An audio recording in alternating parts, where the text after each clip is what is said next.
Next بحث ہمارے پاس کیا ہے؟ یہ بہت اہم بحث ہے، یہ ہے کہ اختلاف صحابی، جب اسباب نزول میں صحابہ کا اختلاف ہو جائے، ٹھیک ہے، یعنی ایک صحابی یہ کہہ رہا ہے کہ اس آیت کا شان نزول یہ ہے، دوسرا صحابی یہ کہہ رہا ہے کہ اس آیت کا شان نزول کیا ہے، تو پھر آپ کیا کریں گے؟ بہت تفصیلی بحث ہے، بہت گہری بحث ہے۔ جن لوگوں نے یہ فیصلہ کر لیا ہے کہ انہوں نے روایت کی روشنی میں قرآن مجید کی تفسیر کرنی ہے تاکہ وہ قرآن میں زیادہ اختلاف نہ پیدا کریں اور اس معنی اور مفہوم تک پہنچیں کہ جو اللہ کی مراد ہے، تاکہ وہ نبوی منہج کے اوپر جو ہے، تفسیر کے نبوی منہج کے اوپر کھڑے ہو جائیں، ان کے لیے یہ ضروری ہے کہ وہ اس چیز کو سیکھیں، اس کو باقاعدہ لرن کر لیں کہ روایتوں میں جب اختلاف آتا ہے تو وہ اختلاف اصل میں لفظی اختلاف ہوتا ہے، وہ صرف ذہن کی الجھنیں ہوتی ہیں۔ جیسے رسول اللہ صلی اللہ علیہ وسلم کی ایک حدیث ہے نا، ذرا اس پہ غور کریں کہ رب حامل فقہ، بہت سے لوگوں نے یہ پڑھی ہوگی کہ بہت سے جو ہے وہ کسی ایسی بات کو کہ جو فقہ والی بات ہوتی ہے، گہری سوجھ بوجھ والی بات ہوتی ہے، وہ انہوں نے اس بات کو یاد کیا ہوتا ہے، تو وہ اس بات کو اگر آگے پہنچا دیں الی من ہوا افقہ من، اس کی طرف کہ جو ان سے زیادہ فقیہ ہے، تو ان کے لیے اللہ کے رسول صلی اللہ علیہ وسلم کی کیا ہے؟ بشارت ہے۔ تو رسول اللہ صلی اللہ علیہ وسلم نے کہا کہ بعض اوقات ایک آدمی کے پاس ایک بات محفوظ ہوتی ہے لیکن وہ نقطہ رسی کر کے اس سے وہ بات نہیں نکال سکتا، اللہ تعالیٰ نے کسی اور کو اس سے زیادہ جو ہے وہ ذہن دیا ہوتا ہے، تو وہ اس بات کو اس تک آگے پہنچا دے۔ تو ہمارے دین میں بھی یہی ہوا ہے کہ روایات جو ہے وہ نقل کرنے والے لوگ جو ہے وہ بعض اوقات اتنے ایکسپریسو نہیں تھے، بعض اوقات جو ہے وہ ان کی کمیونیکیشن سکلز جو ہے وہ اتنی اچھی نہیں تھیں، تو انہوں نے ایک بات اس کو سنا اور اس کو آگے نقل کر دیا۔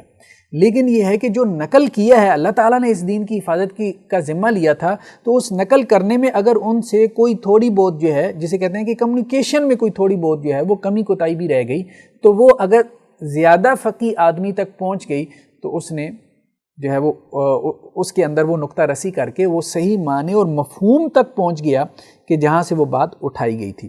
اس لیے حدیث میں جو ہے وہ ایک بہت اہم اصطلاح استعمال ہوتی ہے جسے کہتے ہیں تحمل و ادا۔ قرآن مجید میں تلقی و تلاوت ہے کیونکہ قرآن میں لفظ اٹھایا جاتا ہے، یہاں جو حدیث میں ہے یہاں تحمل و ادا ہے، یعنی جو معنی ہوتا ہے وہ راوی اٹھاتا ہے، معنی اٹھا کے وہ اپنے الفاظ میں اس کو آگے جو ہے وہ نقل کرتا ہے۔ اب راوی نے وہ جو معنی اٹھایا ہے اس کو اپنے الفاظ میں بیان کیا ہے، تو وہ الفاظ جو ہے وہ اس معنی کے لیے کیریئر بن گئے۔ تو بعض اوقات وہ الفاظ جب کسی فرد تک پہنچتے ہیں تو وہ فرد جو ہے وہ ان الفاظ کے ذریعے سے اس معنی تک نہیں پہنچ پاتا جو کہ اس صحابی نے یا اس کے بعد تابعی نے اس کو اٹھایا تھا صحابی سے۔ کیوں نہیں پہنچ پاتا؟ اس لیے کہ وہ اتنا فقیہ نہیں ہوتا، اس کے اندر وہ گہرائی نہیں ہوتی۔ تو اصل میں جو فقیہ ہے، جو فقہ الحدیث کا کام ہے، وہ یہی ہے کہ صحابی نے جس معنی کو اٹھایا ہے اور اس کے لیے جو ہے وہ الفاظ کو کیریئر بنایا ہے، ان الفاظ کی گہرائیوں میں اور ان الفاظ کی وسعتوں میں، یعنی گہرائیوں میں اتر کے اور وسعتوں میں تیر کے آپ اس معنی تک پہنچیں جو اس نے وہ اٹھایا۔ بہرحال یہ وہ لوگ بات سمجھ سکتے ہیں کہ جنہیں کوئی لنگوسٹکس میں کوئی جدید جو ہے وہ تھیریز وغیرہ پڑھانے کا اتفاق رہتا ہے کہ وہاں کس طرح سے جیسے ڈیکنسٹرکشن کی تھیری ہے یا اور تھیری ہیں ٹیکسٹ انالیسس کے حوالے سے۔ بہرحال ابھی ہم یہ گفتگو کر رہے ہیں کہ اگر اس طرح سے صحابہ کا اختلاف ہو جائے روایات کے بیان میں تو وہ بظاہر اختلاف ہوتا ہے، کسی افقہ آدمی کی طرف آپ پہنچائیں گے، زیادہ فقیہ آدمی کی طرف، تو وہ اختلاف فوراً رفع ہو جائے گا۔ وہ اختلاف بھی اللہ نے خود رکھا ہے آزمائش کے لیے، کیونکہ اللہ نے یہ دنیا دار آزمائش بنائی ہے۔ اللہ تعالیٰ نے 2+2=4 کی طرح اس دین کو نازل نہیں کیا۔ بہت ساری چیزیں 2+2=4 کی طرح، بہت ساری چیزیں جو فرائض ہیں، محرمات ہیں، بہت ساری چیزیں جو ہے وہ اللہ تعالیٰ نے ان کو تھوڑا سا گرے ایریے میں رکھا ہے تاکہ تم محنت کرو، اجتہاد کرو اور صحیح معنی تک پہنچو۔ پھر اس کے بعد ٹیچر بھی یہی کرتا ہے نا، کچھ کویسچن جو ہے وہ بالکل سیدھے اسٹریٹ فارورڈ ہوتے ہیں، ٹھیک ہے، اور کچھ کویسچن جو ہے وہ تھوڑے سے ٹریکی سے دے دیتا ہے تاکہ پتہ چلے، ایویلیویشن ہو اب کہ کون ہے جو ان ٹریکی کویسچنز میں جو ہے وہ صحیح بات تک پہنچتا ہے۔ تو یہی معاملہ اللہ تعالیٰ نے اس دنیا کو دار آزمائش بنایا، ہم تو امتحان میں ہیں، دین بھی آزمائش ہے، دین کا جو ٹیکسٹ بھی اللہ تعالیٰ نے اتارا ہے اس میں اللہ تعالیٰ نے خود کہا کہ ہم نے متشابہات بھی رکھی ہیں۔ اس لیے اس چیز سے گھبرانا نہیں چاہیے کہ اللہ تعالیٰ چاہتا تو یہ سب کچھ سیدھا نازل ہو جاتا. نہیں، اللہ تعالیٰ نے بہت کچھ سیدھا نازل کیا، اس پہ عمل کر کے دکھا دو. اور جس کو اللہ تعالیٰ نے ایسا نازل کیا کہ اس میں تمہیں محنت کر کے جو ہے وہ کسی صحیح مفہوم تک پہنچنا پڑے گا، تو اس میں اللہ نے کہا کہ اگر غلطی بھی ہوگی، خطا بھی ہوگی، تو پھر بھی مجتہد کے لیے 1 گناہ اجر ہے، اور اگر صحیح رائے تک پہنچ گئے پھر تو 2 گناہ اجر ہے. تو بہرحال جب صحابہ کا اختلاف ہو جائے کہ یہ اس شان نزول یہ ہے یا یہ ہے، تو اس میں سب سے پہلے ہم کیا دیکھیں گے؟ صحت کو. صحت سے مراد کیا ہے؟ آپ سندیں نکال لیں. ایک روایت میں یہ ہے کہ یہ شان نزول ہے، دوسری روایت میں یہ شان نزول ہے، تو جو روایت صحیح ہے وہ لے لیں، جو ضعیف ہے آپ اس کو چھوڑ دیں. ٹھیک ہے، تو سب سے پہلے ہم صحت کی طرف جائیں گے. اس کو ہم ایک مثال سے دیکھتے ہیں کہ صحت کی طرف ہم کیسے جائیں گے. یہ صحیح بخاری کی ایک روایت ہے. ٹھیک ہے، بلکہ اس سے پہلے ہم آپ کو وہ آیت دکھا دیں کہ جس آیت کے بارے میں یہ اختلاف ہوا.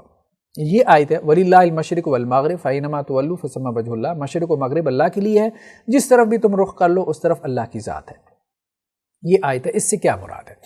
جس طرف بھی تم رخ کر لو اس طرف اللہ کی ذات ہے، یعنی جس طرف مرضی جو ہے وہ رخ کر کے تم نماز پڑھ لو. قبلہ کی طرف جو ہے وہ رخ کر کے نماز پڑھنا ضروری نہیں ہے. مطلب اس سے کیا مراد ہے کہ ہر طرف جب اللہ ہے تو ہر طرف رخ کر کے نماز پڑھی جا سکتی ہے. اس سے کیا مراد ہے؟ تو اب شان نزول کی روایات پہ ہم بحث کرتے ہیں. یہ صحیح بخاری کی روایت ہے. تو اس میں کیا حضرت براء بن عازب کہتے ہیں کہ رسول اللہ صلی اللہ علیہ وسلم 16 یا 17 مہینے بیت المقدس کی طرف منہ کر کے نماز پڑھی. ٹھیک ہے، جب اللہ کے رسول صلی اللہ علیہ وسلم مدینہ گئے ہیں تو ابھی تک حکم نہیں آیا تھا کہ بیت اللہ کی طرف جو ہے وہ رخ کر کے نماز پڑھیں. جب مدینہ گئے تو آپ نے دیکھا کہ یہود، وہ چونکہ پہلی امت تھے، وہ بیت المقدس کی طرف رخ کر کے نماز پڑھتے ہیں. تو اللہ کے رسول صلی اللہ علیہ وسلم نے بھی جو ہے وہ بیت المقدس کی طرف رخ کر کے نماز پڑھنا شروع کر دی. لیکن آپ کی خواہش تھی کہ حکم آ جائے کہ بیت اللہ کی طرف رخ کر کے نماز پڑھو. تو 16 یا 17 مہینے اللہ کے رسول صلی اللہ علیہ وسلم نے بیت المقدس کی طرف رخ کر کے نماز پڑھی. اب اس پہ یہ آیات نازل ہوئی. ہوا کیا تھا کہ جب 16 یا 17 مہینے بیت المقدس کی طرف رخ کر کے مسلمانوں نے نمازیں پڑھی ہیں، بعد میں یہ آ گیا کہ جی فول وجہ کا شطر المسجد الحرام، مسجد حرام کی طرف اب رخ پھیر لو. مسلمانوں کا قبلہ تبدیل ہو گیا. اب اس سے یہودیوں کو باتیں کرنے کا موقع مل گیا. اب یہودیوں نے یہ باتیں کی کہ مسلمانوں اگر یہ قبلہ نہیں تھا بیت المقدس تو 16-17 مہینے تو ہمارے قبلے کی طرف نمازیں پڑھی ہیں، وہ تو تمہاری قبول ہی نہیں ہوئی پھر، کیونکہ تم نے اس قبلے کی طرف نمازیں پڑھی جو قبلہ تھا ہی نہیں. اس پہ اللہ تعالیٰ نے وہ یہودیوں کے پیدا کردہ شک کو رفع کرنے کے لیے یہ آیات نازل کی. وَلِلَّهِ الْمَشْرِقُ مشرق مغرب اللہ کا ہے. ٹھیک ہے، اگر تم نے بیت المقدس کی طرف رخ کر کے نمازیں پڑھ لی تو اللہ تعالیٰ وہ بھی اللہ کا گھر تھا. ٹھیک ہے، تو وہ بھی تم نے اللہ کے لیے نمازیں پڑھی ہیں. تو یہ بات کہی گئی کہ مشرق مغرب اللہ کا ہے، جس طرف بھی تم رخ کر لو اس طرف اللہ کی ذات ہے، یعنی اللہ کی رضا تمہیں حاصل ہو جائے گی. تو چنانچہ اللہ تعالیٰ نے یہ آیت نازل کر دی. ٹھیک ہے، یہ والی آیات قد نری تقلب وجهک فی السماء، اور پھر آگے چل کے وما واللہم، اور آگے چل کے کل للہ المشرق والمغرب. ٹھیک ہے، تو یہ اب صحیح بخاری کی یہ روایات یہ کہہ رہی ہیں کہ یہ جو بات آئی ہے کہ مشرق ہو یا مغرب ہو، جس طرف بھی تم نے رخ کر لیا اس سے کوئی فرق نہیں پڑتا. ٹھیک ہے، جس طرف بھی تم نے نماز میں رخ کر لیا اس سے کوئی فرق نہیں پڑتا. یہ ایک خاص کانٹیکس میں نازل ہوئی ہے. یہ اصل میں ان مسلمانوں کو مطمئن کرنے کے لیے جو یہودیوں کے شبہ ڈالنے سے شبے میں پڑ گئے تھے کہ بیت المقدس کی طرف رخ کر کے جو ہم نے نمازیں پڑھ لی ہیں تو ان کا کیا ہوگا. تو ان کو کہا گیا کہ مشرق و مغرب اللہ کا ہے، جس طرف بھی رخ کر کے تم نے نمازیں پڑھ لی، اب اس میں پریشانی کی کوئی بات نہیں. ایک اور روایت ہمارے سامنے سنن ترمذی کی ہے. حضرت عامر بن ربیعہ کہتے ہیں کہ ہم ایک تاریک رات میں رسول اللہ صلی اللہ علیہ وسلم کے ساتھ سفر میں تھے، تو ہم نہیں جان سکے کہ قبلہ کس طرف ہے. ہم میں سے ہر شخص نے اسی طرف رخ کر کے نماز پڑھ لی جس طرف پہلے سے اس کا رخ تھا. جب ہم نے صبح کی اور نبی اکرم صلی اللہ علیہ وسلم سے اس کا ذکر کیا، چنانچہ اس وقت آیت کریمہ فَإِنَّمَا تُوَلُّوا فَثَمَّ وَجْهُ اللَّهِ نازل ہوئی. لیکن امام ترمذی کیا کہتے ہیں؟ اس حدیث کی سند کچھ زیادہ اچھی نہیں. یہ دوسری روایت آ گئی کہ صحابہ کرام سفر میں تھے تو انہوں نے جو ہے وہ ایک طرف رخ کر کے جو ہے وہ نماز پڑھ لی. مطلب تاریکی تھی، اندھیرا تھا، تو جدھر ان کو لگا کہ ادھر قبلہ ہے تو اس طرف رخ کر کے انہوں نے نماز پڑھ لی. صبح جب اجالا ہوا تو انہیں پتہ چلا اوہو قبلہ تو اس طرف تھا. مطلب سورج طلوع ہوا تو پتہ چلا کہ قبلہ تو اس طرف تھا. تو اب کیا کریں؟ تو اس پہ وہ کہتے ہیں کہ یہ آیات نازل ہوئی وَلِلَّهِ الْمَشْرِقُ وَالْمَغْرِبُ فَأَيْنَمَا تُوَلُّوا فَثَمَّ وَجْهُ اللَّهِ. اب اس سے کیا مراد ہوگی کہ اگر تم نے کہیں سفر میں خود سے جو ہے وہ اجتہاد کر کے یہ معلوم کر لیا یا یہ جج کر لیا کہ جی اس طرف قبلہ اور تم نے اس طرف نماز پڑھ لی، بعد میں تمہیں پتہ چلا کہ قبلہ کسی اور طرف تھا، تو تمہیں نماز دہرانے کی ضرورت نہیں ہے، تمہاری وہ نماز ادا ہو گئی، کیونکہ یہ خطا تھی، جانتے بوجھتے تو تم نے ایسا نہیں کرنا۔ جب پتہ ہو قبلہ اس طرف ہے تو پھر تو قبلے سے منہ موڑ کے نماز نہیں پڑھنی، پھر تو نماز ہوگی نہیں۔ لیکن سفر میں انسان کو نہیں پتہ، بعض اوقات کوئی ہوتا بھی نہیں ہے جو بتانے والا ہو، تو پھر ایسی صورت میں جو ہے وہ اگر اجتہاد کر کے ایک طرف رخ کر کے نماز پڑھ لے تو پھر اس کی نماز جو ہے وہ ہو جاتی ہے، یہ مراد ہے۔ لیکن اگر ہم یہ کہیں کہ یہ حدیث جو ہے وہ اس پہ کلام ہے، تو ہم کہیں گے کہ جی اس حدیث کی سند ضعیف ہے، تو یہ اس کا شان نزول نہیں ہے، یعنی اب دو روایتیں آپس میں ٹکرا گئی نا، تو ہم یہ کہیں گے کہ صحیح روایت کو ہم کیا کریں گے؟ ترجیح دیں گے۔ صحیح روایت کو ہم کیا کریں گے؟ ترجیح دیں گے، جو صحیح بخاری کی روایت ہے، اور یہ روایت چونکہ ضعیف ہے تو ہم اس کو کہیں گے کہ جی یہ شان نزول نہیں ہے، شان نزول وہی ہے جو صحیح بخاری کی روایت میں آ گیا۔ لیکن اب ایک اور مسئلہ پیدا ہو گیا مثال کے طور پہ، وہ مسئلہ کیا ہے کہ امام البانی یہ کہتے ہیں، یعنی علامہ البانی علیہ الرحمہ، کہ یہ روایت جو ہے وہ حسن صحیح ہے، تو بعض اہل علم نے اس روایت کو حسن صحیح کہہ دیا۔ جب انہوں نے حسن صحیح کہہ دیا تو اب کیا کریں گے؟ تو اب ہم ایک دوسرے پرنسپل کی طرف جائیں گے کہ جب دونوں روایتیں صحیح ہو جائیں، دونوں روایتیں مقبول ہوں، ایکسیپٹڈ ہوں، تو پھر آپ ان کے درمیان کیا کریں گے وہ ہم آگے چل کے پڑھ رہے ہیں، ٹھیک ہے۔ اسی طرح ایک اور روایت ہمیں ملتی ہے اسی حوالے سے، یہ صحیح مسلم کی روایت ہے، اس کو بھی ابھی ہم دیکھ لیں پہلے، چونکہ وہ اسی مثال سے متعلق ہے، پھر ہم اگلے پرنسپل کی طرف جاتے ہیں۔ یہ کیا ہے کہ حضرت ابن عمر رضی اللہ عنہ سے روایت ہے، یہ صحیح مسلم کی روایت ہے 702۔ حضرت عبداللہ ابن عمر رضی اللہ عنہ سے روایت ہے کہ رسول اللہ صلی اللہ علیہ وسلم جب مکہ سے مدینہ کی طرف آ رہے ہوتے، اپنی سواری پر نماز پڑھتے، جس طرف بھی آپ کا رخ ہو جاتا، ٹھیک ہے، تو آپ اپنی سواری پہ نماز پڑھتے۔ تو کہتے ہیں اسی بارے میں آیت نازل ہوئی، اسی بارے میں، وَفِيهِ نَزَلَتْ فَإِنَّمَا تُوَلُّوا فَثَمَّ وَجْهُ اللَّهِ، ٹھیک ہے۔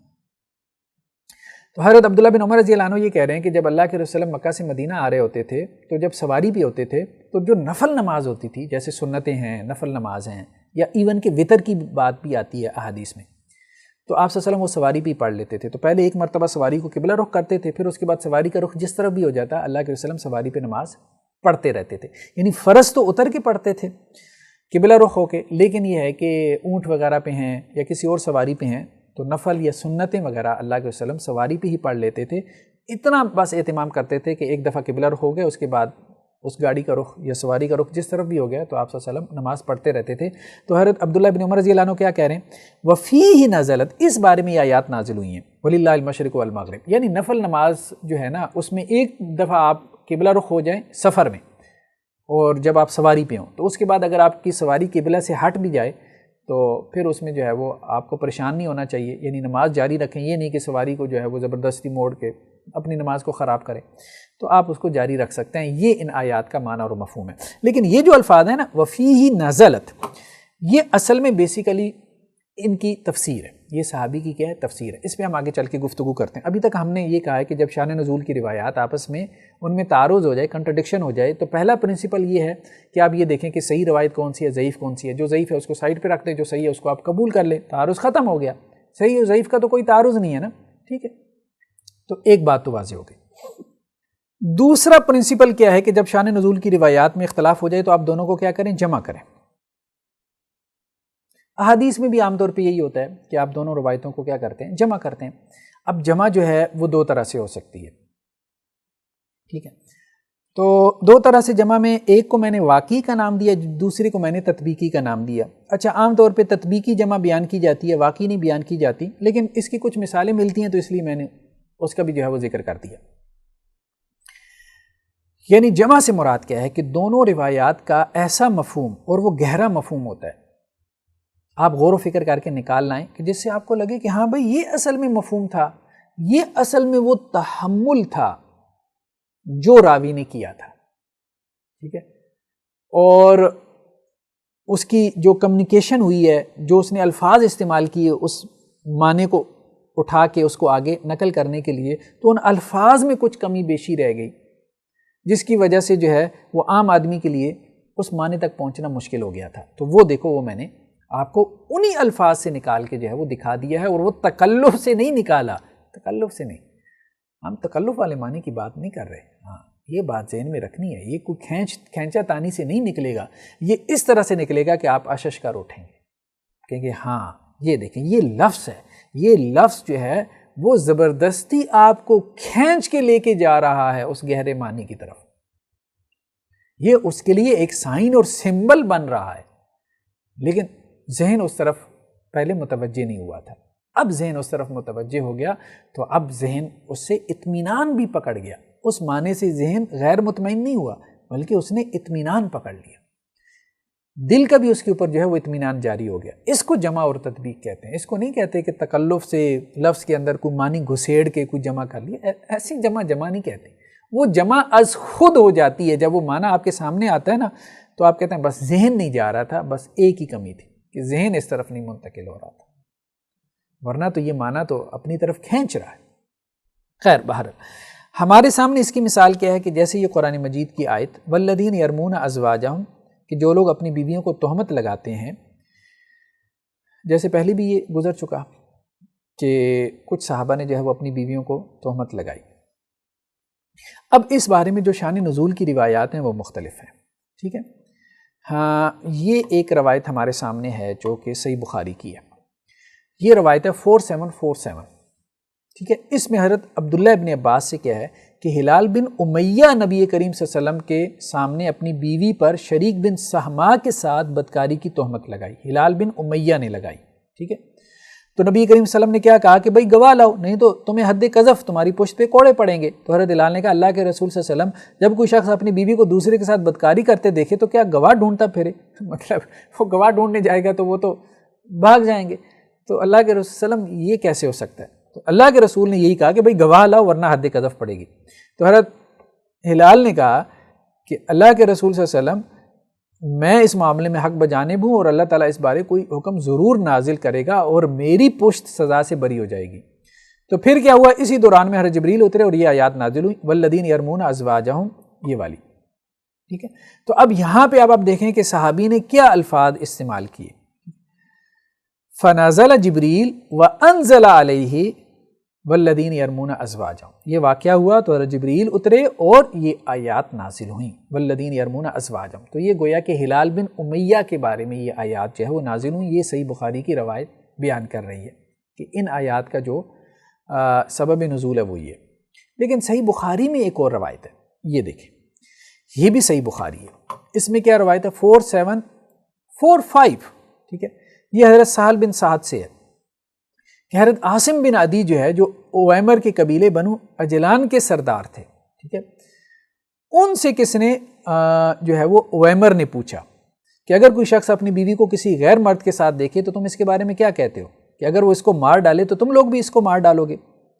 یعنی حضرت اویمر نے اپنے قبیلے کے سردار سے پوچھا کہ بھائی مجھے یہ بتائیں کہ اسلام اس بارے میں کیا کہتا ہے کہ اگر کوئی شخص اپنی بیوی کو غیر مرد کے ساتھ دیکھے، اب وہ اس کو اگر قتل کر دے تو تم جواب میں اس کو قتل کرو گے؟ ظاہری بات ہے اس کو جواب میں قتل ہی کیا جائے گا، ٹھیک ہے۔ تو پھر وہ کیا کرے؟ وہ کہتے ہیں پھر وہ کیا کرے؟ تو آپ میرے لیے رسول اللہ صلی اللہ علیہ وسلم سے اس مسئلے کا حل دریافت کریں۔ تو حضرت عاصم کہتے ہیں وہ چونکہ قبیلے کے سردار تھے تو میں نبی کریم صلی اللہ علیہ وسلم کی خدمت میں حاضر ہوا اور کہا اللہ کے رسول اس کا کیا حل ہے؟ تو رسول اللہ صلی اللہ علیہ وسلم نے اس قسم کے سوالات کو بھی برا خیال کیا۔ کیوں برا خیال کیا؟ کہ دیکھیں وہ غیرت کی وجہ سے قتل کرنے کی بات کر رہا ہے کہ میں نے بیوی کو دوسرے کے ساتھ دیکھ لیا تو کیا میں اس کو قتل کر دوں؟ تو اللہ کے رسول نے پسند نہیں کیا کہ اس قسم کا سوال ہو اور لوگوں کے اندر یہ جذبہ ابھرے، یہ غیرت تو ہے، یہ تو فطری بات ہے۔ تو اللہ کے رسول نے اب اس نے دیکھا بھی اکیلے میں ہے، دیکھا بھی اس نے اکیلے میں ہے، اس کے پاس گواہ بھی نہیں ہے، جب گواہ بھی نہیں ہے، اگر تو گواہ ہوں گے تو حد رجم جاری ہوگی نا، اب اس کے پاس گواہ بھی نہیں ہے تو کوئی ایسی الزام لگا کے کسی کو قتل کر سکتا ہے، تو اس لیے اللہ کے وسلم نے اس کو ناپسند جانا کہ یہ سوال بھی نہ ہو۔ لیکن بہرحال حضرت عمیمر نے جو ہے وہ حضرت عاصم سے اس مسئلے کا پوچھا تو وہ کہنے لگے کہ اللہ کے رسول صلی اللہ علیہ وسلم نے اس کو ناپسند کیا، یعنی اس مسئلے کا پوچھنا بھی۔ تو حضرت عمیمر رضی اللہ عنہ نے کہا کہ اللہ کی قسم میں تو رسول اللہ صلی اللہ علیہ وسلم سے اس مسئلے کا حل پوچھ کے رہوں گا۔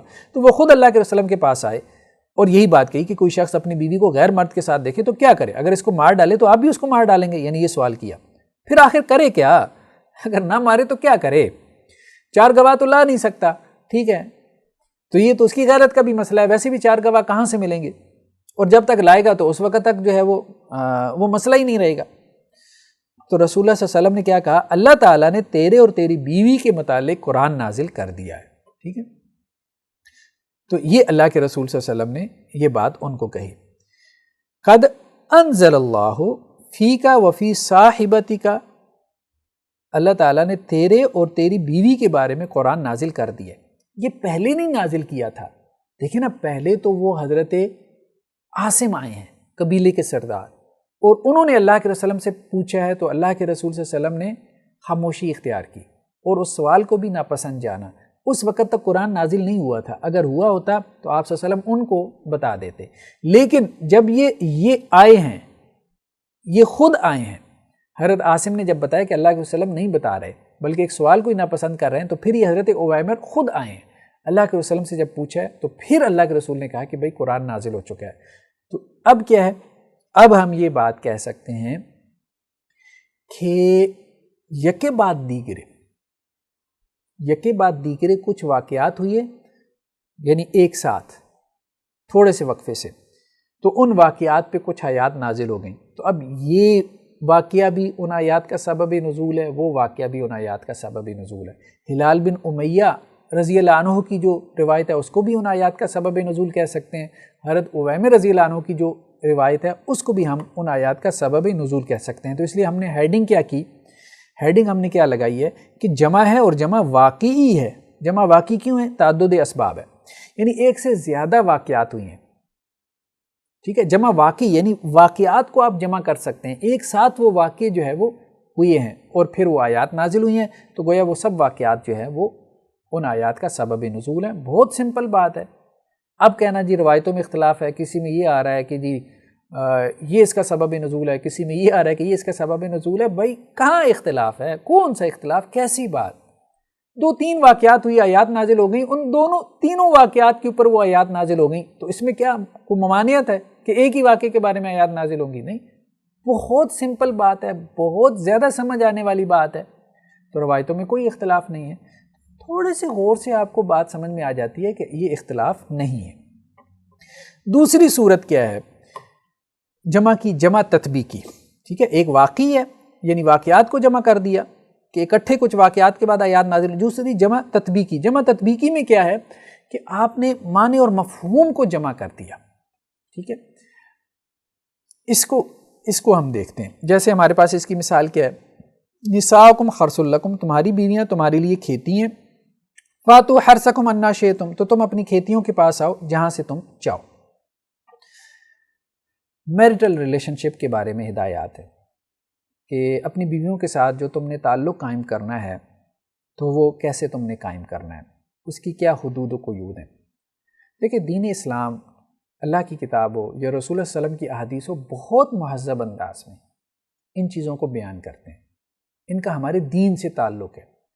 جب آپ ان چیزوں کو جو ہے وہ دین سے نہیں لیں گے تو پھر ادھر ادھر سے لیں گے. انسان کی فطری ضروریات تو ہے، انسان کے فطری سوالات بھی ہیں. جب دین سے رہنمائی نہیں لیں گے تو ادھر ادھر سے لیں گے. تو دین میں اس حوالے سے شرم کرنا، اور اگر ایسی باتیں کی جائیں تو او جی کیا باتیں آپ کر رہے ہیں حافظ صاحب، یہ وہ، تو یہ رویہ درست نہیں ہے. یہ مذہبی رویہ نہیں ہے، یہ غیر مذہبی رویہ ہے. کہ دین میں جب ایسی بات کی جائے کتاب و سنت کے حوالے سے آیات اور احادیث بیان کر کے، تو آپ کہیں کہ جی آپ کیا باتیں کر رہے ہیں. اور ویسے جو ہے وہ دنیا جہاں کا جو ہے وہ انسان گن دیکھتا رہے اور وہاں سے جو ہے وہ غلط کتابیں پڑھ کے جو ہے وہ معلومات لیتا رہے، تو اس پہ اس کو کوئی شرم و حیا نہیں آئے گی. یہ شیطانی وساوس ہے اور کچھ بھی نہیں. تو بس ان چیزوں کو ذہن پہ سوار نہیں کرنا چاہیے. اور دین کا انداز بہت مہذب ہے، بہت مہذب ہے.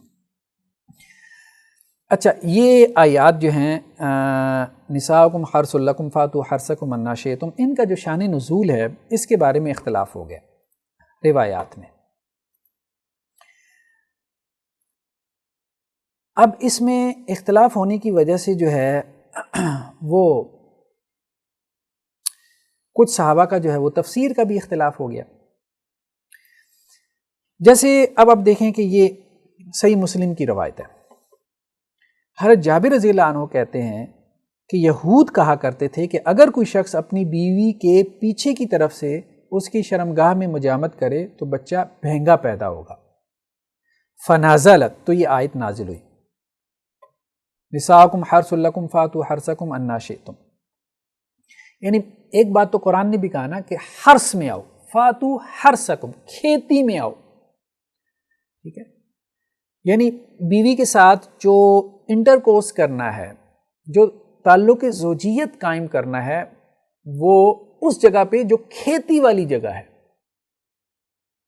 کھیتی سے مراد کیا ہے کہ جیسے کہاں آپ ہل چلاتے ہیں، جہاں آپ کو جو ہے وہ غلہ اور اناج ملنے کی امید ہو، تو وہاں تعلق زوجیت قائم کرنا ہے. نطفہ بھی کیا ہے؟ انسان کا ایک بیج ہے. سپرم کیا ہے؟ ایک بیج ہے. اس بیج سے ایک فصل تیار ہوتی ہے، جیسے ہم اولاد کی فصل کہہ سکتے ہیں. تو وہ بیج وہاں ہی ڈالنا ہے جہاں اولاد جو ہے وہ پیدا ہو سکتی ہے، وہی کھیتی والی جگہ ہے. تو قرآن نے حکم دیا فاتو حرثکم، آنا وہاں پر ہی ہے، کھیتی کی جگہ پہ. اس لیے اللہ کے وسلم نے کہا کہ جو کوئی شخص جو ہے وہ اپنی بیوی سے دوبر میں یعنی پخانے والی جگہ پہ جو ہے وہ جماع کرتا ہے، انٹرکورس کرتا ہے، تو اس کے لیے بہت سخت وعید ہے. یہاں تک کہ کفر کے الفاظ ہیں کہ یہ کفریہ فعل ہے. اس کے بارے میں تو بہت وعید ہے. تو وجائنا میں یعنی بیوی کے ساتھ جو ہے وہ تعلق جو ہے وہ اس جگہ میں قائم کرنے کا حکم ہے کہ جہاں جو ہے وہ بچی کی پیدائش ہو سکتی. ایک تو یہ بات قرآن نے کر دی. لیکن یہ ہے کہ اگر کوئی شخص پیچھے سے بیوی سے تعلق قائم کرتا ہے لیکن اسی جگہ میں قائم کرتا ہے، ٹھیک ہے، وجائنا میں ہی قائم کرتا ہے، تو کیا یہ تعلق جو ہے وہ جائز ہوگا؟ تو یہودی یہ کہتے تھے کہ یہ جائز نہیں ہے. یہودی یہ کہتے تھے کہ یہ جائز نہیں ہے. تو اس پہ یہ آیات نازل ہوئیں کہ نہیں، مقام وہی ہونا چاہیے، تعلق جیسے مرضی تم قائم کر لو. تو حضرت جابر رضی اللہ عنہ نے کیا بات کہی کہ یہ آیات یہودیوں کے بارے میں نازل ہوئیں جن کے ہاں یہ غلط فہمی تھی کہ اگر پیچھے سے بیوی سے تعلق قائم کرے گا اسی مقام میں وجائنا میں ہی، تو اس سے اس کا بچہ جو ہے وہ مہنگا پیدا ہوگا. اس لیے یہودیوں کے ہاں کیا طریقہ تھا کہ وہ بیویوں کو چت لٹا کے تعلق قائم کرتے تھے یا سائیڈ کے بل جو ہے وہ تعلق قائم کرتے تھے، اور اس سے ان کا خیال یہ تھا کہ بیوی جو ہے وہ زیادہ پردے میں رہتی ہے. بہرحال ابھی ایک اور حدیث کی طرف ہم آتے ہیں، اس سے بات بہت کھلے گی. یہ حضرت جابر رضی اللہ عنہ نے بیان کیا کہ یہ ان آیات کا شان نزول ہے. اب ایک اور روایت جو سنن ابی داؤد کی ہے، ٹھیک ہے، اچھا سنن ابی داؤد کی روایت سے پہلے جو ہے وہ ہم ایک اور بات جو صحیح بخاری میں آ گئی حضرت عبداللہ ابن عمر رضی اللہ عنہ سے، ذرا اس کو تھوڑا سا دیکھ لیں. یہ صحیح بخاری میں ہے، حضرت نافع اور وہ عبداللہ بن عمر سے روایت کرتے ہیں. ٹھیک، وہ کیا کہتے ہیں کہ حضرت عبداللہ بن عمر نے کہا کہ تم اپنی کھیتی کو جہاں سے چاہو جا سکتے ہو، کے متعلق فرمایا کہ مرد بیوی کی میں جمع کر سکتا ہے. یہ آگے انہوں نے چھوڑ دیا، مرد بیوی کی میں جمع کر سکتا ہے. ٹھیک ہے، یہ کیوں چھوڑ دیا؟ یہ اس لیے کہ اس کو امام بخاری نے بھی چھوڑ دیا، اس لفظ کو لائی نہیں، لیکن مراد وہی تھا. جیسے ابھی ہم اس کے عربی الفاظ کو ہائی لائٹ کرتے ہیں، جو لوگ عربی سمجھتے ہیں تو وہ اس کو ذرا سمجھ پائیں گے. حضرت عبداللہ بن عمر کہتے ہیں فاتو حرثکم انا شئتم، تم اپنی کھیتی کو آؤ جہاں سے تم چاہو. قالا، حضرت عبداللہ بن عمر کیا کہتے ہیں، یاتیھا، کہ وہ مرد آئے گا اپنی بیوی کے پاس، فی کس میں، آگے معذوف کر دیا. ٹھیک ہے، یہ نیچے انہوں نے بیان کی ہے حواشی میں، یہ شیخ عبدالستار حماد صاحب کی دارالسلام سے پبلش ہوئی ہے. تو انہوں نے کہا کہ دوسری روایت میں آیت کی تعیین ہے لیکن فی کے بعد اس کے مجرور کو معذوف کر دیا گیا. کیوں؟ کیونکہ امام بخاری نے ایسا فن بلاغت کی وجہ سے کیا. ٹھیک ہے، انہوں نے کہا کہ جی مطلب ما قبل کو سمجھتے ہوئے مصلحت کی بنا پہ اس کو حذف کر دیا جائے. تو دیگر روایات سے معلوم ہوتا ہے کہ اس مقام میں دوبرہا کا لفظ معذوف ہے. ٹھیک ہے، یعنی حضرت عبداللہ ابن عمر رضی اللہ عنہ کا موقف یہ تھا کہ بیوی سے جو ہے وہ اپنی دوبر میں جو ہے وہ تعلق قائم کر سکتا ہے، لیکن یہ موقف غلط تھا. یہ اور صحابہ نے اس پہ نکیر کی ہے اور پھر انہوں نے اس سے رجوع بھی کر لیا تھا. ٹھیک ہے، تو بعض اوقات کہنے کا مقصد یہ ہے کہ ایک صحابی جب کوئی بات بیان کرتا ہے تو وہ شان نزول نہیں بیان کر رہا ہوتا، وہ کوئی مسند روایت نہیں ہوتی، وہ اس کی تفسیر ہوتی ہے.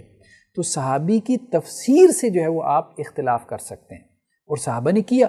جب صحابہ نے حضرت عبداللہ بن عمر رضی اللہ عنہ پہ نکیر کی تو انہوں نے اس سے رجوع بھی کر لیا. کہنے کا مقصد یہ ہے کہ صحابی کو اگر غلطی لگ سکتی ہے تو بڑے سے بڑے عالم دین کو بھی لگ سکتی ہے. غلطی لگنے میں مسئلہ نہیں ہے. مسئلہ کیا ہے؟ مسئلہ یہ ہے کہ آپ نے اس پہ نقد کیسے کرنا ہے. اس کو لرن کرنا سیکھیں. دین کا جو سنجیدہ طالب علم ہے نا, اس کو یہ بات ضرور سیکھنی چاہیے. وہ اب دیکھیں کہ صحابہ نے اس پہ نقد کیسے کیا. حضرت عبداللہ ابن عمر رضی اللہ عنہ جلیل القدر صحابی ہیں. حضرت عبداللہ ابن عباس اب ان کی اس رائے پہ کیسے نقد کر رہے ہیں, اس کو ذرا دیکھیں. اور ساتھ میں شان نزول بیان کر رہے ہیں کہ اصل میں حضرت عبداللہ ابن عمر رضی اللہ عنہ اس آیت کو سمجھ نہیں پائے, لیکن انہوں نے یہ نہیں کیا کہ کوئی لان تان کا دروازہ کھول دیا کہ کیسی بات کر دی, یہ کر دیا, وہ کر. صحابہ میں بھی اس قسم کے شاذ موقف ہیں. دوسرے صحابہ اس کا رد کرتے تھے اور ایسا موقف پھر امت میں جاری نہیں ہو سکا. لیکن بات یہ ہے, اللہ سبحانہ و تعالیٰ قرآن میں یہ کہتے ہیں کہ حق جو ہے وہ پیندے میں باقی رہ جاتا ہے.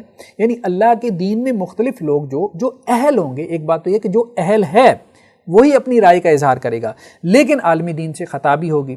تو خطا ہوگی تو اللہ تعالیٰ اس کو امت میں جاری نہیں ہونے دیں گے. بڑے سے بڑے عالم دین کیا, صحابی کی خطا بھی اس امت میں جاری نہیں ہو پائی. امت اس کے خلاف جو ہے وہ جمع ہو گئی. اس کے خلاف جو موقف تھا امت اس پہ کھڑی ہو گئی. تو لیکن صحابی کا عزت احترام اپنی جگہ پہ, اسی طرح سے اس عالم دین کا عزت احترام اس موقف کے باوجود اپنی جگہ پہ. بڑے سے بڑے عالم دین سے آپ صحابی سے, تابعی سے, امام سے, محدث سے آپ اختلاف کریں, ٹھیک ہے. اور خاص طور پہ ان کا وہ موقف جس کو امت نے نہیں قبول کیا. صحابہ سے لے کے آج تک امت نے اس موقف کو قبول نہیں کیا, تو گویا اس موقف میں تو قطعی طور پہ متعین ہو گیا کہ وہ غلطی پر ہیں, لیکن اس کے باوجود ان کا ادب احترام وہ اپنی جگہ پہ. یہ ہے اصل میں آداب الخلاف کا موضوع کہ اختلاف کے آداب, ایٹیکیٹس آف جو ہے وہ مطلب ڈفرینسیشن. اچھا, یہ روایت ہمارے سامنے سنن ابی داؤد کی ہے. اس میں کیا ہے کہ حضرت عبداللہ ابن عباس کہتے ہیں ان ابن عمر واللہ یغفر له اوہم.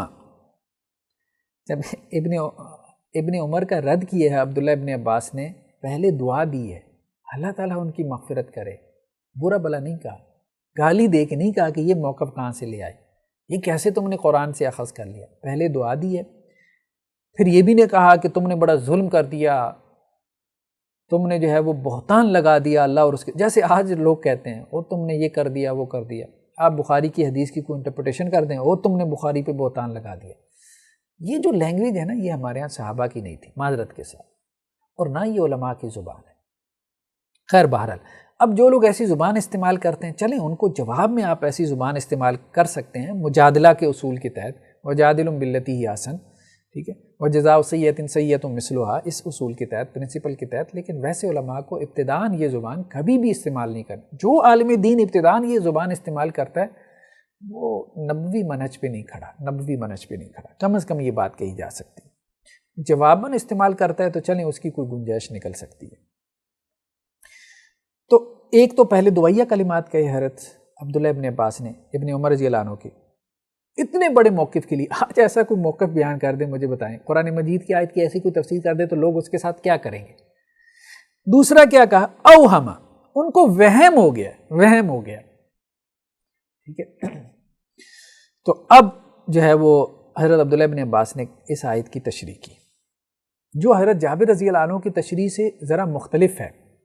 کہ یہود کے بارے میں یہ آیت نازل ہوئی تھی جو یہ کہتے تھے کہ جی اگر اس طرح سے بیوی سے تعلق قائم کیا جائے تو بچہ بہنگا پیدا ہوتا ہے. حضرت عبداللہ بن عباس نے ایک اور اس کا سبب نزول بیان کیا, لیکن دونوں سبب نزول میں تعارض نہیں ہے. ہم دیکھیں گے وہ اصل میں ایک ہی سبب نزول ہے. حضرت عبداللہ بن عباس کہتے ہیں کہ اللہ تعالیٰ ابن عمر کی مغفرت فرمائے کہ انہیں وہم ہوا. دراصل قبیلہ انصار بت پرست لوگ تھے, یہودی قبیلے کے ساتھ رہتے تھے جو کہ اہل کتاب تھے, اور انصار علم کی وجہ سے ان کی فضیلت کے معترف تھے اور اپنے اکثر کاموں میں ان کی پیروی کرتے تھے. اہل کتاب کا معاملہ یہ تھا کہ یہ لوگ اپنی بیویوں سے ایک ہی انداز میں چت لٹا کر یا پہلو کے بل سے مجامت کیا کرتے تھے. اس طرح عورت بہت زیادہ پردے میں رہتی تھی. ان انصاریوں نے بھی ان جیسا یہ عمل اختیار کیا ہوا تھا. یہ بات حضرت عبداللہ ابن عباس نے کہی کہ یہودی چونکہ مدینہ میں تھے, انصار بھی مدینہ کے مقامی لوگ تھے, یہ یہودیوں سے متاثر تھے اسلام آنے سے پہلے, کیونکہ وہ اہل کتاب تھے تو ان سے رہنمائی بھی لے لیتے تھے. تو یہودیوں میں یہ تھا کہ اپنی بیوی کے ساتھ جو تعلق قائم کرتے تھے تو وہ یہ ہے کہ جیسے وہ بیوی جو ہے وہ سیدھا جو ہے وہ نیچے لیٹی ہے اور مرد اس کے اوپر جو ہے وہ لیٹ گیا, تاکہ وہ بیوی جو ہے وہ زیادہ پردے میں آ گئی, یا پہلو کے بل جو ہے وہ سائیڈ بائی سائیڈ جو ہے وہ اس طرح سے وہ تعلق قائم کرتے تھے. اور اس کو سمجھتے تھے کہ اس میں پردہ زیادہ رہتا ہے. یہ یہودیوں کا تھا انداز, انہی سے پھر انصار نے بھی یہ جو ہے وہ انداز لے لیا, مجامت کا یہ انداز انصار نے بھی لے لیا, تعلق قائم کرنے کا انداز. اب ہوا کیا, قریش جو ہے یہ مکہ سے آئے تھے. اب قریش ان کا اپنا ایک سٹائل تھا, لیونگ سٹائل تھا, ان کا اپنا ایک کلچر تھا, ٹھیک ہے. تو مدینہ کا اپنا کلچر تھا, شہروں کے اپنے اپنے کلچر, اپنے اپنے انداز ہوتے ہیں, ٹھیک ہے. تو اسلام نے ان سب کو اپنے اندر ضم کیا ہے, ختم نہیں کیا, کسی خاص کلچر کو جو ہے وہ رواج نہیں دیا. اچھا, اب کیا ہوا کہ یہ جو قبیلہ قریش کے لوگ تھے یہ اپنی عورتوں کو, یار عبداللہ ابن عباس کہہ رہے ہیں, چونکہ وہ بھی اب قریشی ہیں تو وہ خود اپنے قبیلے کو جو ہے وہ اچھی طرح سے جانتے ہیں, کہ قبیلہ قریش والے اپنی عورتوں کو بری طرح پھیلاتے تھے اور طرح طرح سے ان سے لذت حاصل کرتے تھے, آگے سے, پیچھے سے اور چت لٹا کر. جب مہاجرین مدینہ میں آئے اور ان کے ایک آدمی نے انصار کی ایک عورت سے شادی کی تو اس کے ساتھ اپنے اسی انداز میں صحبت کرنے لگا, تو عورت نے برا جانا اور کہنے لگی ہم تو ایک ہی انداز میں ہمارے ہاں صحبت کی جاتی ہے, سو تم بھی اسی طرح کرو ورنہ مجھ سے الگ رہو. حتیٰ کہ ان کا معاملہ بہت بڑھ گیا اور رسول اللہ صلی اللہ علیہ وسلم تک جا پہنچا. تو اللہ تعالیٰ نے یہ آیت نازل فرما دی, نساؤکم حرث لکم فاتوا حرثکم انا شئتم, ٹھیک ہے. تو اب قریش میں یہ معاملہ تھا کہ بیویوں کے ساتھ جو ہے وہ ہر طرح سے صحبت کر لیتے تھے, مطلب ہر انداز میں, پہلو کے بل بھی, کھڑے ہو کے بھی, پیچھے سے بھی, آگے سے بھی, ہر طرح سے کر لیتے تھے, ٹھیک ہے. تو وہ اس معاملے میں کھلے ڈولے تھے. انصار ذرا اس معاملے میں, تو یہ نہیں کہا گیا کہ انصار غلط کر رہے ہیں, یہ نہیں کہا گیا, صرف یہ کہا گیا کہ جو قریش کر رہے ہیں اس کی بھی اجازت ہے, وہ بھی الاؤڈ ہے دین میں وسعت ہے, یہ بات. تو اب حضرت عبداللہ ابن عباس نے اس کو اس پس منظر میں بیان کیا کہ ایک قریشی نے آ کے جو ہے وہ مہاجر نے آ کے ایک انصاری عورت سے شادی کی, تو انصاری عورت نے کہا کہ بھئی ہمارے ہاں تو تعلق اسی طرح سے قائم ہوتا ہے, تم کیسے تعلق قائم کر رہے ہو, یہ تو ٹھیک نہیں ہے. تو معاملہ اللہ کے رسول صلی اللہ علیہ وسلم تک پہنچا تو پھر آیات جو ہے وہ نازل ہو گئی. تو کہا گیا کہ نہیں, تعلق زوجیت میں یہ سب الاؤڈ ہے, تو بیوی جو ہے اس سے وہ کسی طرح سے بھی لذت حاصل کر سکتا ہے, بس مطلب منع کر دیا نا, کچھ چیزوں سے منع کر دیا. جیسے دو تو بہت جو ہے وہ چیزیں سب کے علم میں ہیں, ایک تو یہ کہ بیوی سے دوبر میں جماع نہیں کرنا, مقد میں جسے اینل سیکس کہتے ہیں وہ ممنوع ہے, اور دوسرا جو ہے وہ حالت حیض میں جو ہے وہ بیوی سے جماع نہیں کرنا, انٹر کورس نہیں کرنا, یعنی مینسز جو ٹائم پیریڈز ہوتے ہیں 5 دن ہیں 7 دن ہیں, اس میں عورت کے ساتھ انٹر کورس نہیں کرنا. ہاں اس میں بھی اجازت ہے کہ انٹر کورس کے علاوہ, جیسا کہ حضرت عائشہ رضی اللہ عنہ کی حدیث ہے کہ اسنوا کل شیء الا النکاح, نکاح کے علاوہ جو ہے وہ سب کچھ کر سکتے ہو. جیسے شوہر کو جو ہے وہ میسٹربیشن کے ذریعے سے مینسز کے دوران اگر بیوی جو ہے وہ اس کو کوئی جنسی تسکین دے دیتی ہے تو اس میں کوئی حرج نہیں ہے, کوئی حرج والی بات نہیں. ظاہری بات ہے اس کی بنیادی ضرورت ہے, اس کی یہ جنسی ضرورت اتنی زیادہ ہے شوہر کی, تو اللہ تعالیٰ نے تو اس کو 4 بیویاں الاؤ کی ہوئی ہیں. خیر بہرحال, تو یہ جو ہے وہ اس طرح سے یہ روایات بظاہر نظر آ رہا ہے کہ یہ تعارض ہے, لیکن حقیقت میں یہ تعارض نہیں ہے, کیونکہ حضرت عبداللہ ابن عباس والی روایت میں بھی یہی ہے کہ انصاری جو خاتون تھی انہوں نے رجسٹرز کی, اس انصاری خاتون کے بھی وہ جو کانسیپٹس بنے تھے کہاں سے بنے تھے, وہ یہودیوں سے ہی بنے تھے. تو یہ معاملہ بینی وہی ہو گیا کہ ملتے جلتے واقعات ہوئی ہے اور اس کے اوپر جو ہے وہ آیات نازل ہو گئی. تو یہ ہے جمع, یعنی آپ نے تطبیق جو ہے وہ کیسے پیدا کرنی ہے. نیکسٹ ہمارے پاس کیا اصول ہے, ترجیح کا اصول, کہ اگر شان نزول کی روایات جو ہے ان میں ترجیح, مطلب ایک روایت کو آپ پریفر کر سکیں تو آپ کو اس کو پریفر کرنا چاہیے. ترجیح میں 2 چیزوں کا ہم ذکر کر دیتے ہیں. ویسے تو ترجیح کی بہت سی وجوہات ہو سکتی ہیں کہ ایک روایت کو آپ کیوں ترجیح دے رہے ہیں اور آپ کہہ رہے ہیں کہ یہی اس کا شان نزول ہے, دوسری نہیں ہے. بہت سی وجوہات ہو سکتی ہیں, لیکن سمجھانے کے لیے ہم آپ کو یہاں پہ 2 چیزیں بیان کرتے ہیں, 2 چیزیں ہم نقل کرتے ہیں. پہلی چیز ہے شاہد واقعہ, کہ بعض اوقات جیسے شاہد واقعہ کا مطلب آئی وٹنس, بعض اوقات ایک صحابی جو کہہ رہا ہے کہ جی یہ واقعہ جو ہے وہ ان آیات کا شان نزول ہے, تو وہ شاہد واقعہ ہوتا ہے, وہ اس واقعے کا حصہ ہوتا ہے. اور دوسرا صحابی یہ کہتا ہے کہ جی یہ واقعہ ہوا اور یہ آیات نازل ہوئی, لیکن وہ صحابی اس واقعے کا آئی وٹنس نہیں ہے, تو کس کی بات کو ہم ترجیح دیں گے؟ جو آئی وٹنس ہے. اس کو ایک مثال سے سمجھیں. یہ قرآن مجید کی آیات ہیں. وَيَسْأَلُونَكَ عَنِ الرُّوحِ قُلِ الرُّوحُ مِنْ أَمْرِ رَبِّي, اے نبی صلی اللہ علیہ وسلم آپ سے سوال کرتے ہیں روح کے بارے میں, آپ کہہ دیجئے کہ روح میرے رب کا حکم ہے. اب سوال یہ پیدا ہوا کہ سوال تو کر رہے ہیں, یہ تو قرآن نے کہہ دیا کہ سوال ہوا ہے, یہ تو کنفرم ہو گیا کہ سوال ہوا ہے, کسی نے روح کے بارے میں سوال کیا ہے, لیکن اب مسئلہ یہ ہے کہ سوال کس نے کیا ہے, سوال کس نے کیا. اس کے بارے میں شان نزول کی جو روایات ہیں وہ مختلف ہیں. یہ ہمارے سامنے صحیح بخاری کی روایت ہے 125, ٹھیک ہے. حضرت عبداللہ ابن مسعود یہ کہتے ہیں کہ میں نبی کریم صلی اللہ علیہ وسلم کے ساتھ مدینے کے ویرانے میں چل رہا تھا اور آپ کھجور کی چھڑی کے سہارے چل رہے تھے. یہ مدینے کی بات ہو رہی ہے، مدینے کی بات ہو رہی ہے. حضرت عبداللہ ابن مسعود رضی اللہ عنہ آئی وٹنس ہیں کہ راستے میں چند یہودیوں کے پاس سے گزر ہوا. انہوں نے آپس میں کہا کہ ان سے روح کے متعلق سوال کرو، یعنی اللہ کے رسول صلی اللہ علیہ وسلم سے. تو ان میں سے ایک نے کہا کہ تم ان سے ایسا سوال نہ کرو کہ جس کے جواب میں وہ ایسی بات کہیں جو تمہیں ناگوار گزرے. یعنی ایسا سوال نہ کر لینا اللہ کے وسلم سے کہ وہ کوئی بات کر دیں اور وہ بات سچی ہو اور تمہارا بھانڈا پھوٹ جائے. یہ یہودی آپس میں ایک دوسرے سے بات کر رہے ہیں. تو بعض نے کہا کہ ہم تو ضرور سوال کریں گے، تو بعض نے کہا ہم تو ضرور پوچھیں گے. آخر ان میں سے ایک شخص کھڑا ہوا اور کہنے لگا کہ اے ابو القاسم، روح کیا چیز ہے؟ آپ صلی اللہ علیہ وسلم خاموش رہے. تو عبداللہ ابن مسعود کہتے ہیں کہ میں نے دل میں کہا کہ آپ پہ وحی اتر رہی ہے، چنانچہ میں کھڑا ہو گیا. جب وحی کی کیفیت ختم ہو گئی تو آپ صلی اللہ علیہ وسلم نے ان آیات کی تلاوت کی. ٹھیک ہے. فقلت انہ یوحا الیہ فقمت، ٹھیک ہے، فقمت فلما انجلا عنہ، جب وہ وحی کی کیفیت ختم ہو گئی تو آپ صلی اللہ علیہ وسلم نے کہا ویسألونک عن الروح قل الروح من امر ربی. تو یہ گویا کہ مدینہ میں یہ سوال ہوا تھا، مدینہ کے ویرانے میں. بعض یہودیوں نے رستے میں گزرتے ہوئے اللہ کے وسلم سے سوال کیا تو پھر وہی نازل ہوئی. یہ حضرت عبداللہ بن مسعود کی روایت ہے. کہاں ہے؟ صحیح بخاری میں. اچھا، ایک اور روایت ہمارے سامنے، یہ روایت ہے سنن ترمذی کی 3140. حضرت عبداللہ بن عباس کہتے ہیں کہ قریش نے یہود سے کہا کہ ہمیں کوئی ایسا سوال دو جسے ہم اس شخص سے پوچھیں، محمد صلی اللہ علیہ وسلم سے. یہ قریش نے کہا. انہوں نے کہا کہ اس شخص سے روح کے بارے میں سوال کرو. ٹھیک ہے. قریشیوں نے یہودیوں سے کہا کہ تم اہل کتاب ہو، تم ہمیں بتاؤ کوئی سوال محمد صلی اللہ علیہ وسلم سے ہم ایسا پوچھیں کہ وہ جواب نہ دے پائیں. تو یہودیوں نے کہا قریشیوں سے کہ تم اللہ کے وسلم سے کیا کرو؟ سوال کرو روح کے بارے میں. یہ گویا کہ وہ مکہ کی بات ہو گئی ہے. پہلی روایت کے مطابق مدینہ کی بات ہے یہ کہ یہ آیات نازل ہوئیں وَيَسْأَلُونَكَ عَنِ الرُّوحِ، اور دوسری جو ہے نا وہ روایت کے مطابق یہ آیات مکہ میں نازل ہوئیں. ظاہر بات ہے قریش مکہ میں تھے اور مکہ میں انہوں نے سوال کیا ہوگا. تو انہوں نے آپ صلی اللہ علیہ وسلم سے روح کے بارے میں پوچھا، یعنی قریش نے. اس پر اللہ تعالیٰ نے آیات نازل کی وَيَسْأَلُونَكَ عَنِ الرُّوحِ. تو الفاظ کیا ہیں؟ فَأَنزَلَ اللَّهُ وَيَسْأَلُونَكَ عَنِ الرُّوحِ.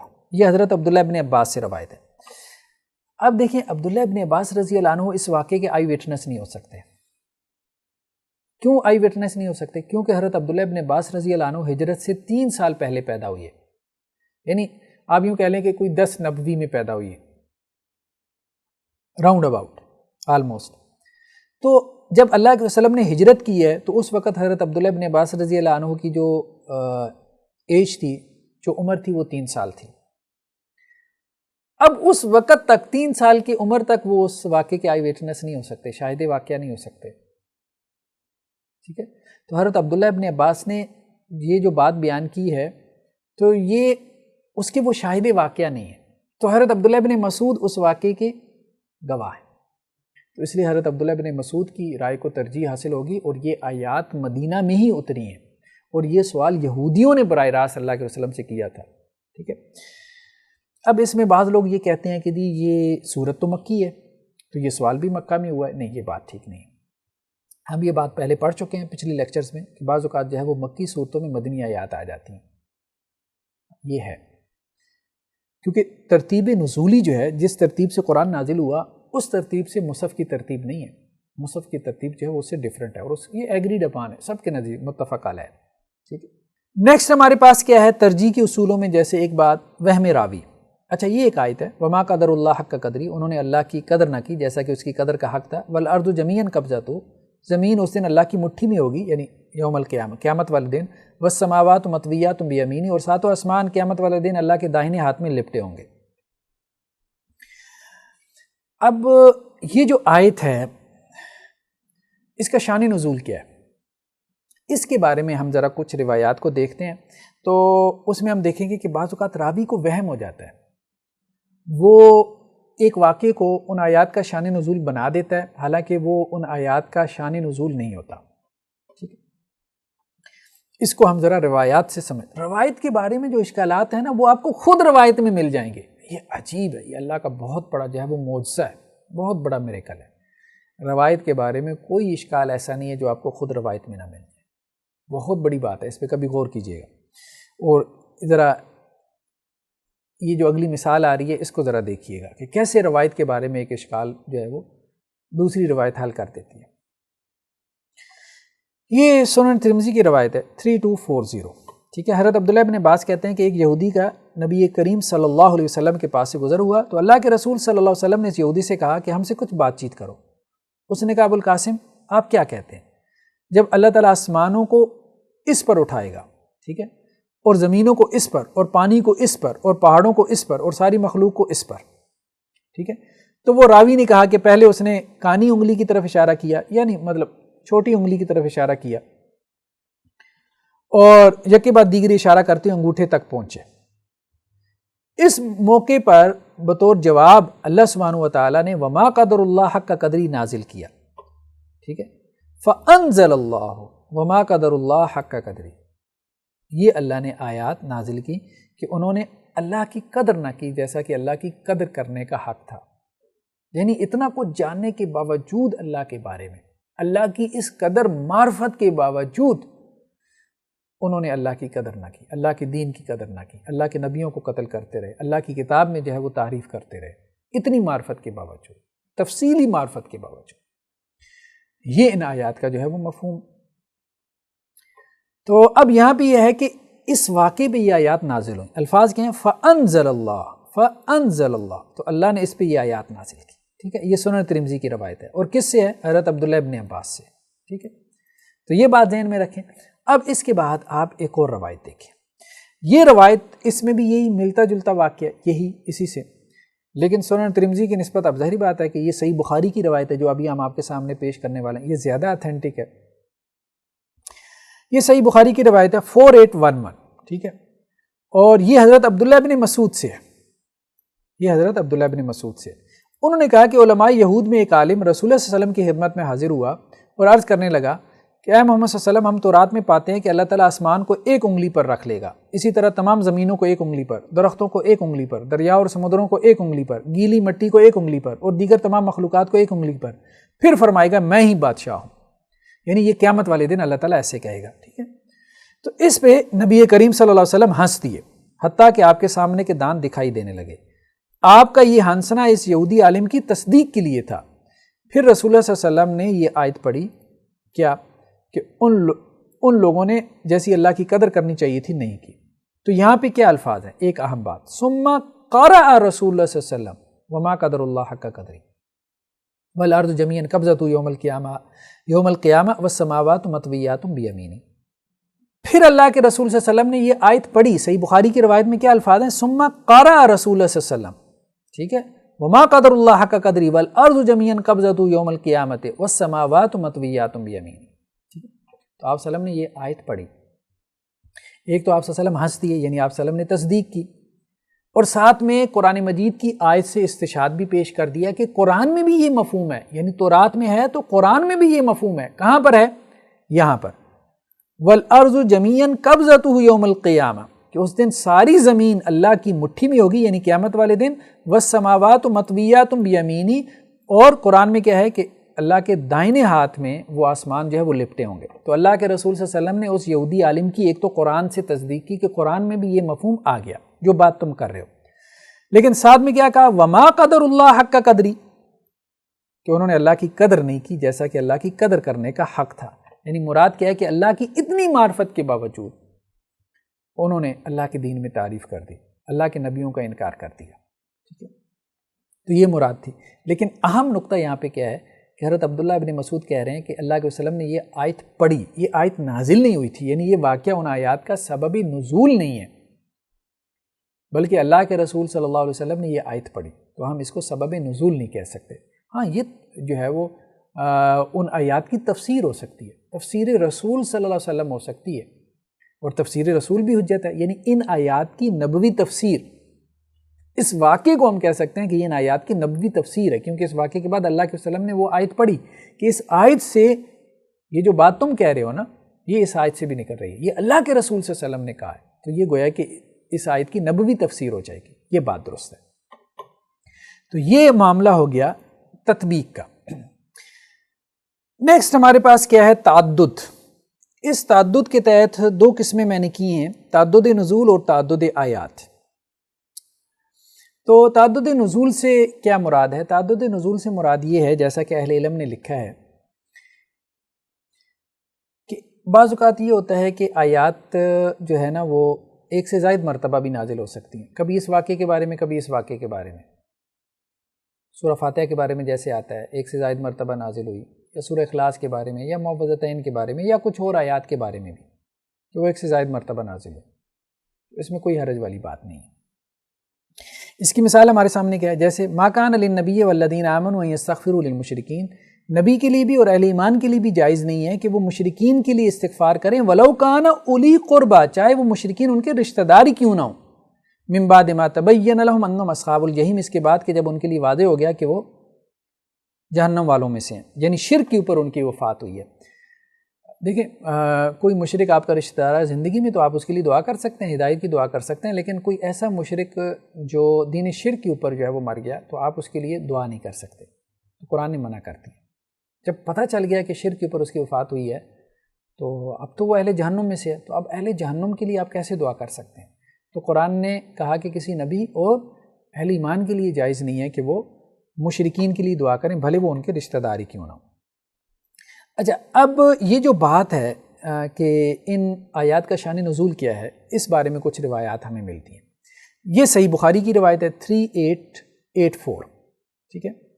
تو حضرت ابن مسیب جو ہے وہ بیان کرتے ہیں اپنے والد سے کہ جب حضرت ابو طالب کی وفات کا وقت قریب آیا تو ان کے پاس نبی کریم صلی اللہ علیہ وسلم تشریف لائے، جبکہ ان کے پاس ابو جہل بھی بیٹھا تھا۔ تو اللہ کے رسول صلی اللہ علیہ وسلم نے کہا کہ اے چچا، ایک مرتبہ لا الہ الا اللہ کہہ دے تو میں اس وجہ سے اللہ کے پاس آپ کے لیے جو ہے وہ حجت قائم کر سکوں گا۔ تو ابو جہل اور عبداللہ بن ابی امیہ نے کہا کہ ابو طالب کیا عبد المطلب کے مذہب سے روگردانی کر رہے ہو؟ تو وہ بار بار اسے یہی کہتے رہے، یہاں تک کہ ابو طالب نے آخری بات ان سے یہی کہی کہ وہ عبد المطلب کی ملت پر ہے۔ تو یہ عربی الفاظ کیا ہیں کہ آخری کلمات جو حضرت ابو طالب نے ادا کیے وہ کیا تھے؟ علی ملت عبد المطلب، کہ وہ عبد المطلب کے دین پر دنیا سے جا رہے ہیں، ٹھیک ہے؟ یہ ان کے آخری کلمات تھے۔ لیکن اس کے باوجود اللہ کے رسول صلی اللہ علیہ وسلم نے کیا کہا؟ اللہ کے رسول صلی اللہ علیہ وسلم نے کہا کہ لَأَسْتَغْفِرَنَّ لَكَ، میں آپ کے لیے استغفار کروں گا جب تک مجھے منع نہ کر دیا جائے۔ تو پھر یہ آیات نازل ہوئیں، کون سی؟ فَنَزَلَتْ مَا كَانَ لِلنَّبِيِّ وَالَّذِينَ آمَنُوا أَن يَسْتَغْفِرُوا لِلْمُشْرِكِينَ وَلَوْ كَانُوا أُولِي قُرْبَىٰ۔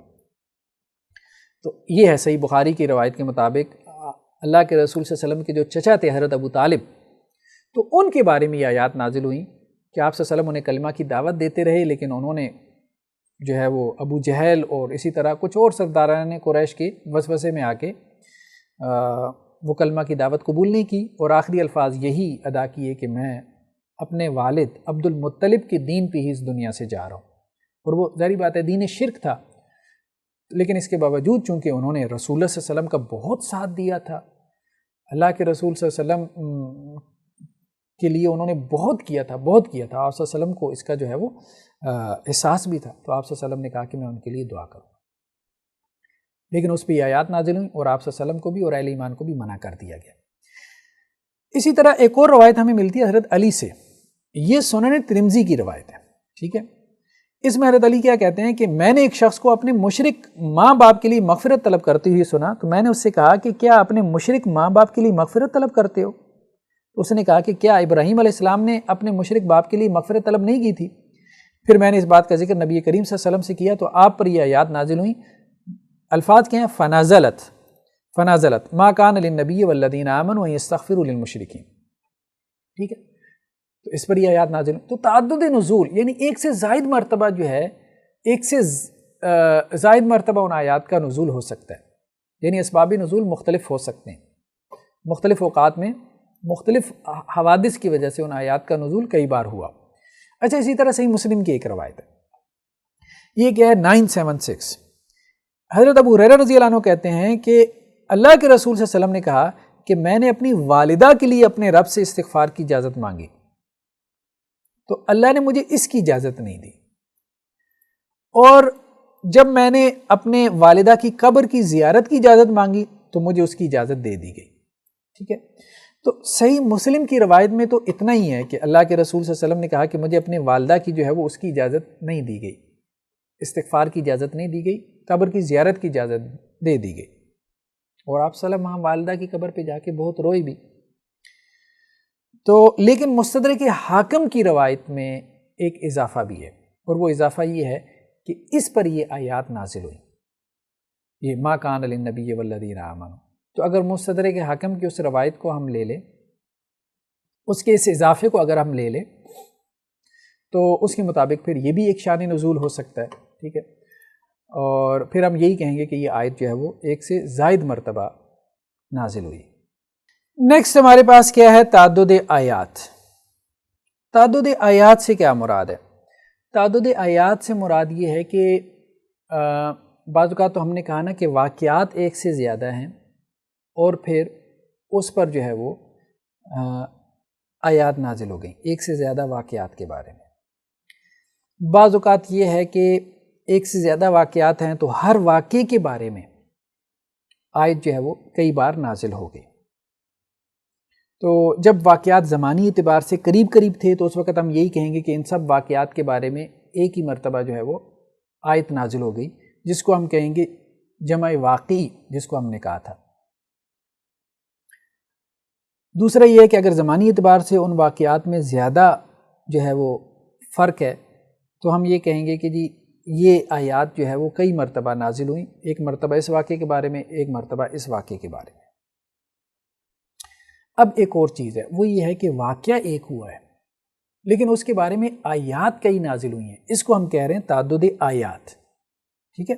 جیسے اس کی مثال کیا ہے؟ انک لا تہدی من احببت، یہ جو ابھی حدیث گزری ہے حضرت ابو طالب والی، اس کے بارے میں بعض روایتوں میں یہ بھی مل جاتا ہے کہ یہ جو واقعہ ہوا ہے اس پہ ایک تو یہ آیات نازل ہوئی ما کان للنبی والذین آمنوا ان یستغفروا للمشرکین، اور دوسرا یہ آیات بھی اسی واقعے پہ نازل ہوئیں، انک لا تہدی من احببت، اے نبی صلی اللہ علیہ وسلم جس کو آپ محبوب رکھتے ہیں اس کو آپ ہدایت نہیں دے سکتے۔ یہاں ہدایت دینے سے مراد کیا ہے؟ ایک تو ہے رستہ دکھانا، رستہ تو اللہ کے رسول صلی اللہ علیہ وسلم دکھا سکتے ہیں نا، یعنی اسلام پر لے کے آنا۔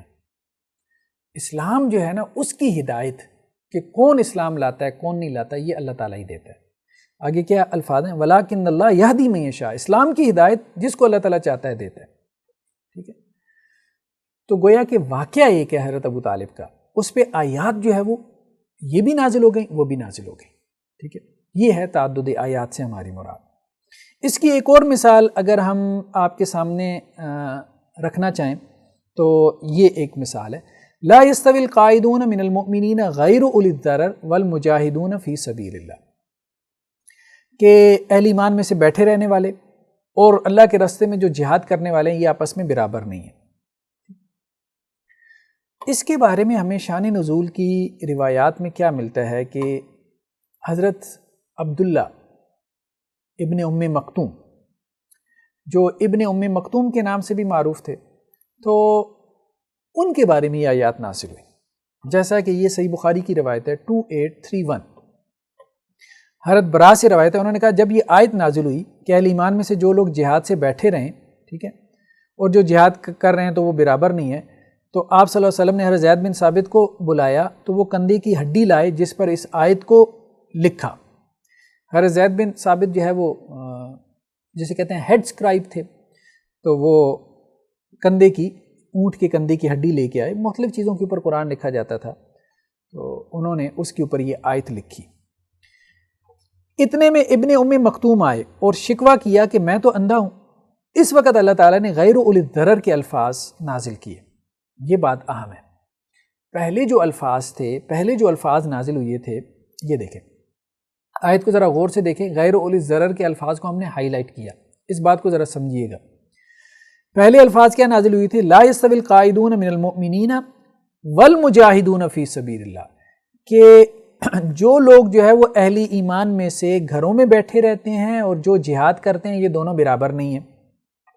پہلی بات ہے گھر میں بیٹھنے والا اور جو جہاد کر رہا ہے دونوں برابر نہیں ہیں، ٹھیک ہے۔